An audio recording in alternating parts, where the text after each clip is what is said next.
Good morning from the Blue Ridge Parkway. Moving a little slower than most people move on the parkway, but it's because I'm walking it today. It's closed. I am filming this during the COVID-19 stay-at-home order for North Carolina, and I started my day on Highway 215 just before it bisects the parkway, and I am walking from my car all the way down to Balsam Gap, which is by trail about 30 miles away. And I got to the trailhead this morning and got on the trail, and first thing, there's this little stream crossing which without rain the night before is very manageable, and it's still manageable. It was not dangerous at all, but I would have gotten my feet wet. And I decided to be sort of lazy, but sort of productive too, because I've been walking the parkway so much just close to home for exercise. I've seen so much trash. Oh my gosh, all the beer cans that I've picked up. It makes me scared to death to drive. I'm gonna walk the parkway for the first stretch, and then I'll pick the trail back up on a section that I've never done before, because I've done the section that I was gonna do first many times, and I know it like the back of my hand, and it's beautiful, but this will be more productive if I can pay it forward a little bit to the Park Service, who does so much for us. And man, they could use our help for sure, volunteering to do just little menial jobs like this of picking up trash. So this is what the day looks like here. Very pretty so far. It rained last night, but it's clearing out, and it's a little bit foggy, which I love, and I think it's going to get partly sunny later on. So it'll be interesting to see what my mileage winds up being. I was shooting for a 30-mile day to continue training for the FKT attempt in the fall now, hopefully, in the Smokies, but it's probably going to be a little shy of that since I'm making a road walk too.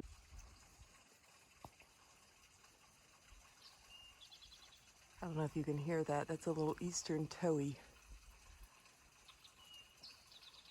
They say, drink your tea. Oh man, and I was going to show you Mount Hardy, which you can still see a little bit through the fog and beyond that kind of the row of evergreen trees there. Yeah, you can see little peaks of it. But that's one of the South Beyond 6,000 challenge peaks. I can't remember its exact elevation. It's over 6,000, obviously, but it's a great little climb. It's not that hard, and there's actually a trail that people have cut in over the years leading to the top. But obviously don't do it unless you have some navigational awareness and skills, because we have had a rescue up there before with some people who got lost trying to find the summit. So I'm not even probably 2 miles in yet, but I'm so glad I took the parkway for this first stretch. It's kind of neat to walk it, because when you drive it, the world's whizzing by, whether you're a passenger or the driver, and you don't see as much. So it's really neat to come across all these little seeps in the trail, or not on the trail, but on the side of the road, and all these rock formations that I wouldn't typically pay much attention to because I can't see them, at least in detail.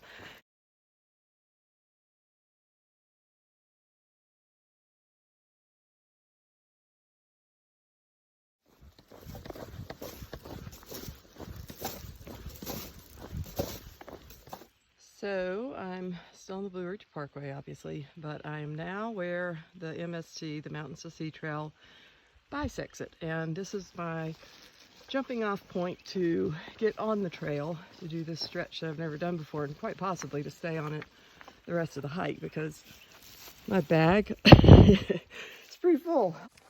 So this stuff is called rock tripe lichen, and it grows on rocks, hence the name.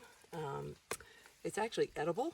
I've never eaten it. I can't remember what nutritional value it has. I'm sure it does. And lichen, if you don't know this, it's a clever way to remember it, is a combination of algae and fungus. And the way you can remember that is a little mnemonic that goes, Freddie Fungus took a lichen, get it, lichen, to Alice the algae. There you go. There's your education for the day.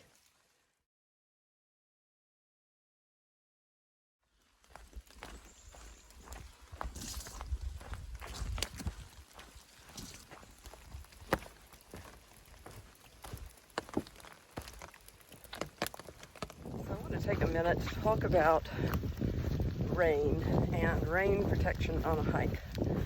Because far and away, one of the most deadly things that you could die from out here in the backcountry on a hike is hypothermia. Hypo meaning low, thermia meaning temperature. So too low of a body temperature to be sustainable with life. And of the searches that I have done, the ones that we find the people in the most dire straits or dead is when they are too cold, hands down. So it's important to really think about what you want to do to mitigate any type of rain or any type of precipitation for that matter that you could encounter on a hike. Look at the forecast, at least a day or two ahead from your hike, just on the off chance you got lost or injured and had to wait out help or be found. It may be sunny and 80 on a spring day when you leave, and the next day be snowing and 30. So, but I would much rather be honestly in snow than I would rain as far as warding off the effects of hypothermia. I'm going through a small river, feels like right now. But when it's springtime like this or fall, those to me are the most deadly times because people let their guard down and they think, well, it's spring or fall and, it's a nice day. And they don't think about the consequences of a cold rain in particular. And today it's probably in the 50s where I am right now, so I'm actually hot in this rain jacket and I don't want to take it off because I think I'd get too cold because I'm having to go so slow in so many of these sections. But if I didn't have this umbrella, I'd be fine, I'd have enough protection right now. But the umbrella really is a sanity saver more than anything. And if I got too hot, because what I don't want to do is sweat so much in this rain jacket that it starts to become drenched with sweat, even though it's a breathable material. And that's relative, especially when you're like me and you sweat a lot. So you just want to make sure that you're always regulating by taking layers on or off if you're getting too hot.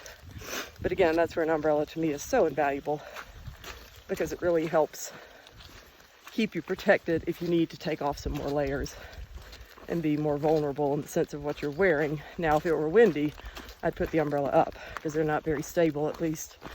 This one's not, but I don't know any umbrella that does well in hard rain. But that's my 2 cents for rain protection. Just be very mindful of it in the spring and this fall, all season, every season. But especially these two because they can sneak up on you. And I've got a whole blog post on hypothermia that I'll link below that goes into the different stages. But let me tell you, it doesn't take long before your mental faculties are affected and you become your own worst enemy, especially if you're by yourself. Because as your body temperature lowers, you don't always realize that you're in trouble, especially if you think you're not cold anymore. That's a really bad sign. And that doesn't happen at too terribly low of a temperature. So read up on it. Just do your due diligence to stay safe in bad weather because it could literally save your life or somebody you're with. Somebody left their ramp here. I'm assuming that was somebody's ramp that they foraged. I'm finding some horse poop. I'm assuming it fell out of maybe a saddlebag or something, but who knows? Definitely doesn't look like it just came out of the ground like that since it's missing the little root ball.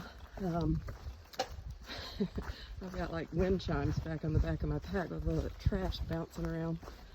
It is definitely a full bag. I wish I had brought 2. This is a nice cruiser stretch of the mountains to Sutra. This is the section I've yet to do, and I'm really enjoying it because I'm making fairly good time on it. It will pass underneath, what is it, Mount Reinhardt, I believe. That's one of the SB6K peaks as well. I did that one back in February or something. Oh, looky here. What do we have here? Oh, underwear for a second. Thank God. I wouldn't pick that up. I won't do that or toilet paper. I don't know what this is, but I guess I'll get it. No, I don't always wear gloves. Probably should. I'm just seeing a pattern out here. The people who come to the backcountry and litter have a preference for a regular bud. On the parkway, they're simply, I guess, watching their calories more because they're in the car. I don't know, but Bud Light seems to be the beer of choice out there. So I just had a little adventure that I wasn't expecting. I came to a junction a couple miles back, and on my map, it said to go left to stay on the MST. And there were no trail markers or anything there, no blazes that I could find because I looked. And I thought, well, must be the left. It didn't look as worn to the left, but just for, a short stretch, it looked kind of overgrown. But I followed it. And further I got back on it, the more I realized, it just wasn't right. And I think they've rerouted the MST, but long story short, I ended up in crazy land. I'm not sure if it was an old moonshine camp or what, but it was creepy and I didn't like it. By the time I got to where I was at that point, it was easier just to kind of keep making my way and figuring it out to stay on that trail to reconnect with what is really the MST. So in hindsight though, probably would have been better to backtrack, and it would have taken more time mileage wise, but I think it would have taken less time by the clock because it got pretty bad.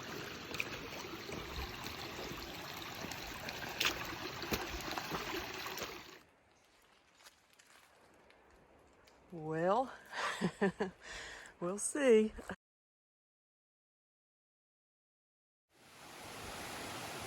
I'm right at a mile from that sign.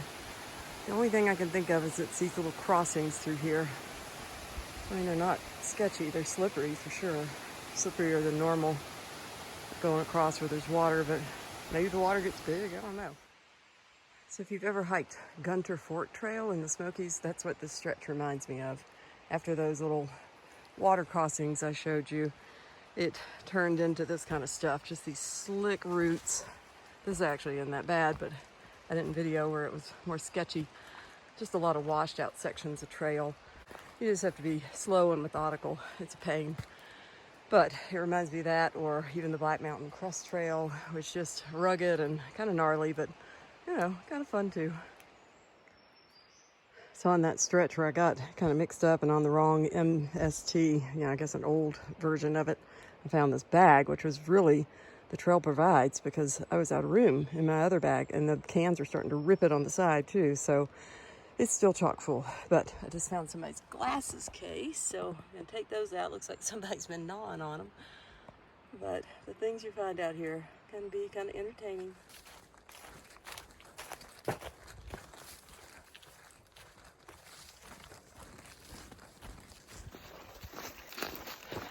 So today is taking an even more interesting turn.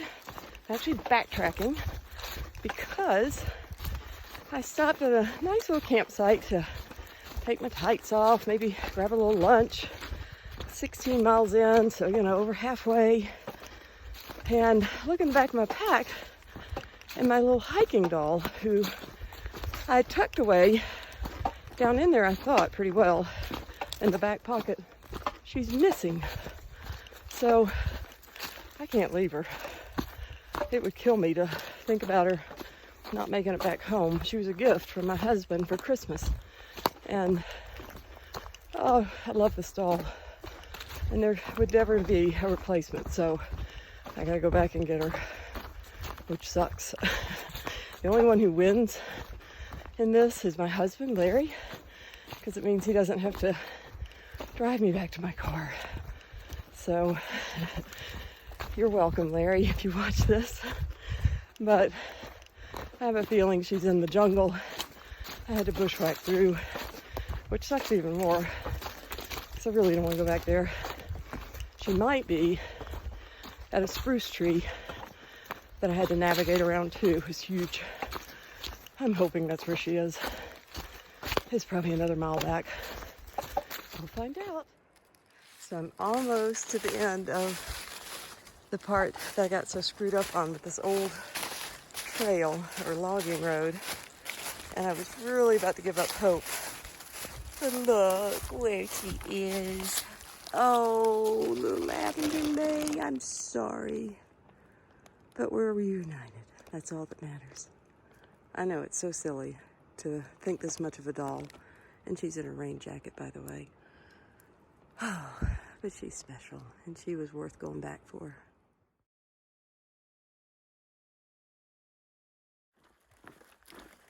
So back on the parkway, finally. Got about a 4.5 mile walk on the parkway to get back to my car, and my body will definitely be ready to sit for a while. I never actually sat and ate lunch, so I've literally been on my feet for, I think it'll be upwards of 32 miles probably when I get there. But it was worth it to go rescue Lavender May. God love her. She would have been scared out here by herself. I had to go get her. So she didn't seem too worried. She was always smiling. But it's funny how sometimes the trips that turn out completely turned on their heads are sometimes the ones, or almost always the ones I remember the most. If something different happens than what's planned, or funny, or scary, or, you name it. And this one definitely took some twists and turns along the way that kept me on my toes. But all in all, it was a great day. And I'm actually kind of glad that Larry didn't have to come pick me up and take me all the way back to 215, because that would have been about an hour one-way drive. So that was good. Got a bunch of trash. Got a whole other bag flanking in the back. So definitely worth it for that too. And I'll probably find more that I didn't see this morning. So have a good one. Happy trails.